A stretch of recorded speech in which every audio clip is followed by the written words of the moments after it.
رالی نو تا چې ما سره کومې وعدې کړې وې ټولې تا پوره خو هم نه کړې که نه څنګه ما خو تاله تقریبا یو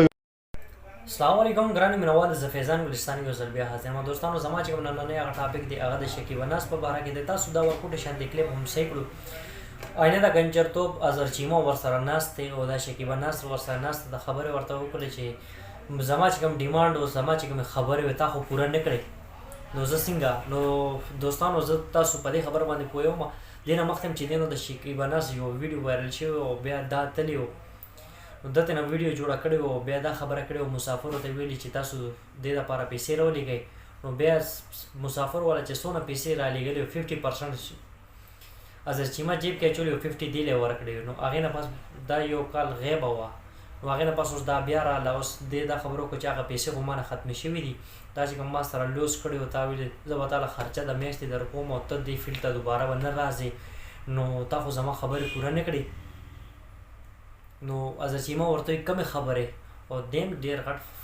فنکار دی ایکټر دی ولې چې په ډرامو کې کار کړی دی ایکټینګ چل خو به وله خامخا ورځي داسې خبره خو نشته دوستانو فورا ورته وایي چې کمې خبرې نو هغه ورته دا خبره کوي چې کم تا ما سره لوس کړی چې زه به چې دی نو ستا د میاشتې خرچ به درله درکوم بیا اظهرچیمه دا خبره مو وکړه چې کومو مسافرو ما دا پیسې رالېږلي هغه خو ما ته له درکړې نو هغې نه پس هغې خو بیا ما ته څه پیسې نه دي رالېږلي ولې دا ستا د پلار نوکران دي چې تا له به پیسې درلېږي او تاسو به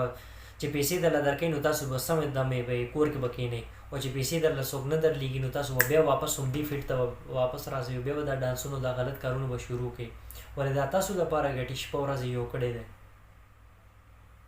د هغې نور څه کار روزګار نشته نو تاسو دې کار نه ولې نه توبه وباسئ چې دې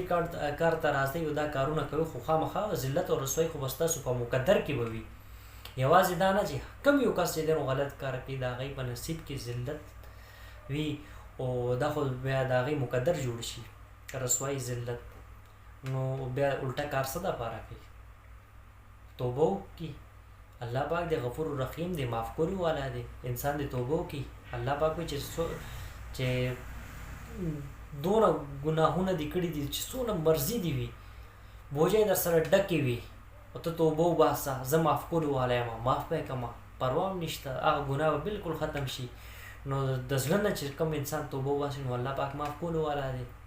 او دی چې دی نو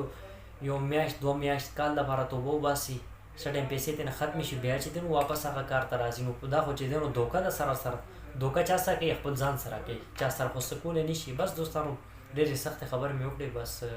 اجازت درنه غواړم الله پاک دې تاسو ټول خوشحاله او آباد لري که ویډیو کې مانه څه غلطي شوي نو زه بخښنه غواړم انشاءالله ډېر زه تاسو سره یوې نوې ویډیو کې به ملاقات کېږي دا خپل ځان ډېر خیال ساتئ د لوی الله په امان والسلام